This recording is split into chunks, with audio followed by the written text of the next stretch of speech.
Selamat datang ke saluran Sekolah Maths. Dalam video ini, kita akan belajar tentang standard pembelajaran 8.1.1 menerangkan pemodelan matematik.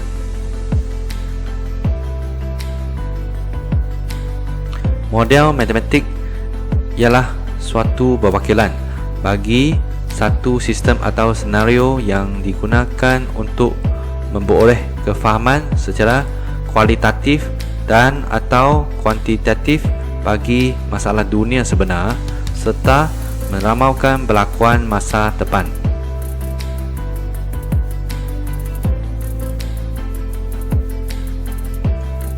Proses membina model matematik dikenali sebagai pemodelan matematik.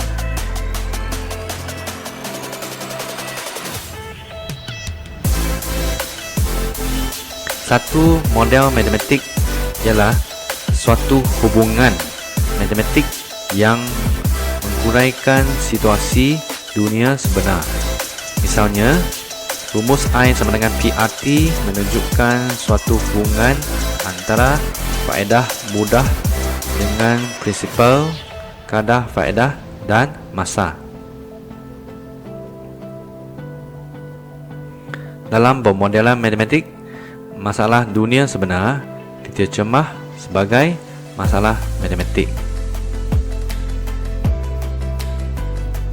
Masalah dunia sebenar diterjemah ke masalah matematik dengan 6 komponen dalam pemodelan matematik.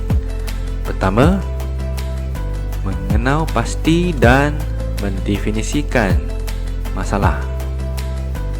Kedua,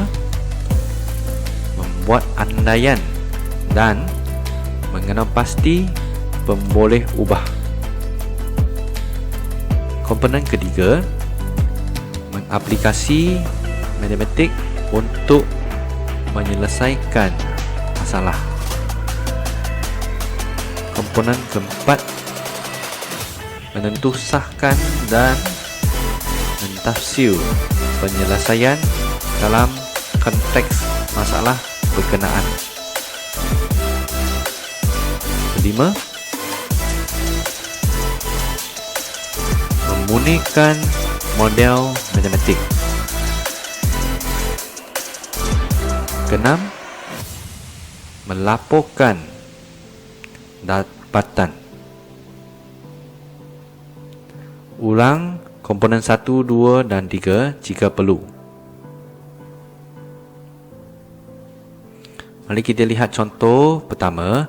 Jeremy menyimpan RM4000 di bank bunga raya dengan kadar faedah mudah 1.5% setahun. Jeremy ingin membeli seunit komputer berharga RM4,455 melalui hasil simpanannya. Berapa lamakah tempoh penyimpanan yang diperlukan oleh Jeremy?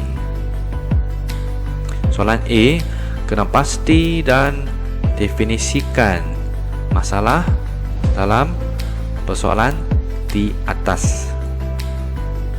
Dalam masalah ini, kita mengetahui prinsipal dan kadar faedah. Faedah ialah amount yang Jeremy perlukan selain RM4,000 Malaysia untuk membeli komputer. Kita perlu mencari tempoh simpanan Jeremy di bank.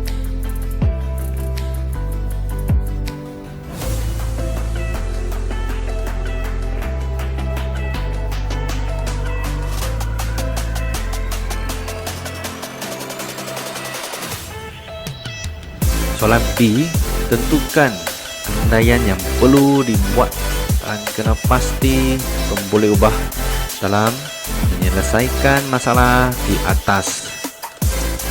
Andaian, kita perlu mengandaikan kadar faedah tidak berubah sepanjang tempoh kita melakukan perhitungan faedah. Jika tidak, rumus I sama dengan PRT menjadi tidak sah. Kita juga perlu mengandaikan harga komputer tidak berubah apabila Jeremy berjaya mengumpulkan amount wang yang diperlukan. Pemboleh ubah yang terlibat ialah I untuk faedah, P untuk prinsipal, R untuk kadar faedah, dan T untuk masa dalam tahun. Mari kita lihat soalan pertama. Perjalanan sebuah bot ke arah hulu sungai yang meliputi dua tempat yang terletak di tebing sungai mengambil masa 6 jam.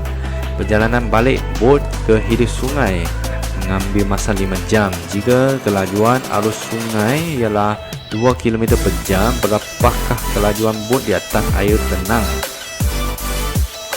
Soalan A, kena pasti dan definisikan masalah dalam persoalan di atas.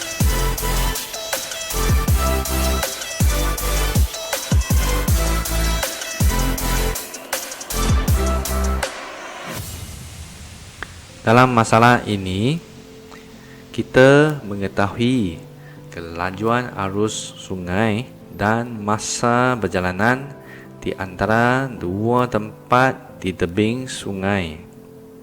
Kita perlu mencari kelajuan bot di atas air tenang.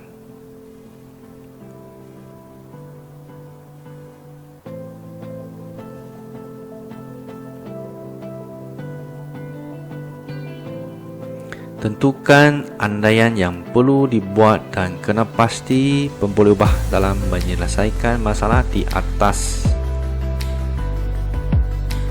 Andaian yang perlu dibuat: kelajuan arus sungai dan kelajuan bot tidak berubah sepanjang masa. Kesan geseran antara permukaan bot dengan air sungai dan rintangan angin yang boleh memberi kesan kepada kelajuan sebenar bot diabaikan. Ini adalah kata-kata kunci yang biasa kita pakai: tidak berubah, diabaikan. Pemboleh ubah yang terlibat ialah V untuk kelajuan bot, T untuk masa perjalanan, dan S untuk jarak di antara dua tempat di sepanjang tebing sungai. Soalan dalam bab ini adalah bersifat terbuka, jadi kita perlu menggunakan 6 komponen dalam pemodelan matematik dan kreativiti kita untuk menyelesaikan masalah dalam bab ini. Sila subscribe Sego Maths. Terima kasih.